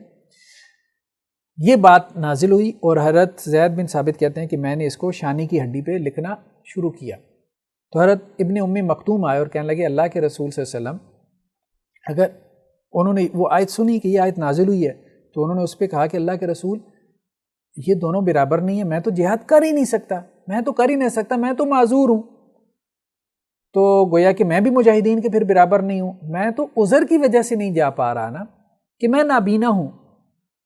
تو قرآن میں تو یہ ہے کہ جو جہاد کرنے والا ہے جو نہیں کرنے والا یہ برابر نہیں ہے. تو پھر یہ جو ہے الفاظ نازل ہوئے غیر اولی الضرر کہ مومنوں میں سے جو بغیر کسی ضرر کے، ٹھیک ہے، بغیر کسی عیب کے وہ جہاد نہیں کرتے اور جو جہاد کرتے ہیں یہ برابر نہیں. تو یہ روایت جو ہے صحیح بخاری کی یہ بتا رہی ہے کہ یہ آیات جو ہے وہ ابن ام مکتوم کے بارے میں نازل ہوئی. اسی طرح ایک اور جو ہے روایت کے اندر ہمیں ملتا ہے کہ یہ جو دوسری آیات ہیں یہ والی لیس علی الضعفاء ولا علی المرضى، یہ اب سورۃ توبہ کی آیات ہیں کہ جو کمزور ہیں اور جو مریض ہیں، ولا علی الذین لا یجدون ما ينفقون، اور جن کے پاس رستے کا خرچ نہیں ہے یا سواری نہیں ہے جہاد کے لیے، حرج، ان پہ کوئی حرج نہیں ہے، یعنی اگر وہ جہاد سے بیٹھے رہیں تو ان پہ کوئی حرج نہیں ہے. ٹھیک ہے. اب یہ جو آیات ہیں یہ تفسیر ابن ابی حاتم ہے.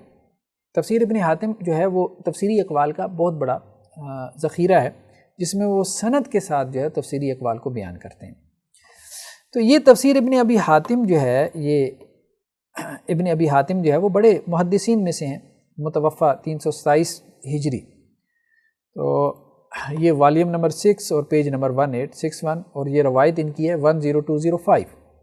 تو اس میں یہ بات یہ کہتے ہیں کہ حضرت زید بن ثابت ہی کہتے ہیں کہ میں اللہ کے رسول صلی اللہ علیہ وسلم کے لیے وحی لکھتا تھا اور میں سورہ برا لکھ رہا تھا اور قلم جو ہے وہ میرے کان کے اوپر ٹکا ہوتا تھا.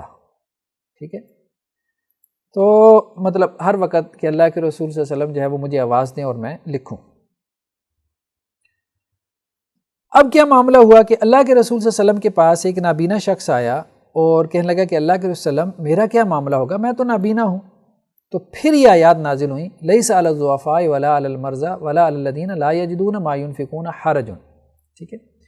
تو گویا ایک واقعہ ہے اور اس واقعے پہ کئی ایک آیات جو ہے وہ نازل ہوئی. تو خیر بہرحال یہ ہمارا شان نزول کی بحث تھی، کچھ لمبی ہو گئی اور تفصیلی ہو گئی. بہرحال یہ تفصیل بھی انشاءاللہ سے فائدہ مند ہے، اس میں بہت سی چیزیں جو ہے وہ آپ طلباء کو سیکھنے کو ملیں گی. اب ایک آخری بات کے ساتھ ہم اپنے اس ٹاپک کو جو ہے وہ سمیٹتے ہیں، وہ یہ کہ امام سیوطی نے الاتقان میں یہ بات کہی ہے واحدی کے حوالے سے. واحدی جو ہے نا ان کا اسباب نزول پہ کام ہے، بلکہ ان کی کتاب ہے باقاعدہ امام واحدی کی اسباب نزول پہ اسی نام سے. تو امام واحدی نے یہ کہا کہ یہ جو ابرہہ کا لشکر آیا تھا جنہیں ہم اصحاب الفیل کہتے ہیں، ہاتھی والے، بیت اللہ کو گرانے کے لیے، سب کو پتہ ہے.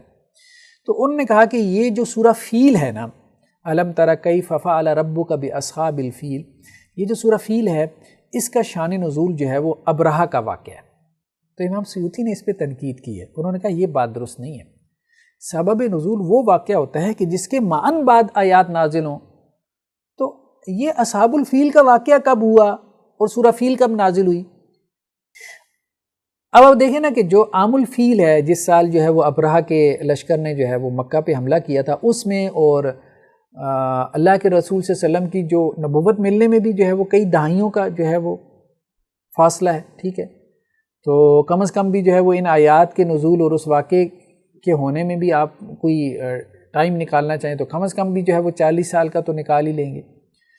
تو یہ نہیں، اس طرح سے تو قوموں میں جو ہے وہ پچھلے جو واقعات ہوئے ہیں، قوم موسیٰ کے ساتھ کیا ہوا اور حضرت عیسیٰ علیہ السلام کے جو واقعات ہیں، اب جو آیات نازل ہوئی ہیں حضرت عیسیٰ کے ان واقعات کو رپورٹ کر رہی ہیں، نقل کر رہی ہیں، بیان کر رہی ہیں، یا حضرت موسیٰ علیہ السلام کے قصے کو بیان کر رہی ہیں، تو ہم یہ نہیں کہیں گے کہ ان آیات کا شان نزول جو ہے وہ واقعات تھے، وہ تو ہزاروں سال پہلے بیت چکے. یہ ہم نہیں کہیں گے. تو ہم اسی واقعے کو شان نزول قرار دیں گے کہ جس کے فوراً بعد آیات کا نزول ہوتا ہے. بعض اوقات قرآن مجید ماضی کے واقعات کو نقل کرتا ہے، تو وہ ماضی کے واقعات کی جو رپورٹنگ ہے وہ شان نزول نہیں ہے. ٹھیک ہے. تو دونوں میں فرق کرنا چاہیے. تو آج کے لیے اتنا کافی ہے. انشاءاللہ سے پھر نیکسٹ لیکچر میں ہم ملتے ہیں. ادوات تفسیر کا بہت اہم لیکچر ہے، بہت اہم لیکچر ہے، اور اس کو کسی صورت آپ نے مس نہیں کرنا. اگر آپ قرآن فہمی میں کوئی گرپ پیدا کرنا چاہتے ہیں، کوئی رسوخ حاصل کرنا چاہتے ہیں. السلام علیکم ورحمۃ اللہ وبرکاتہ.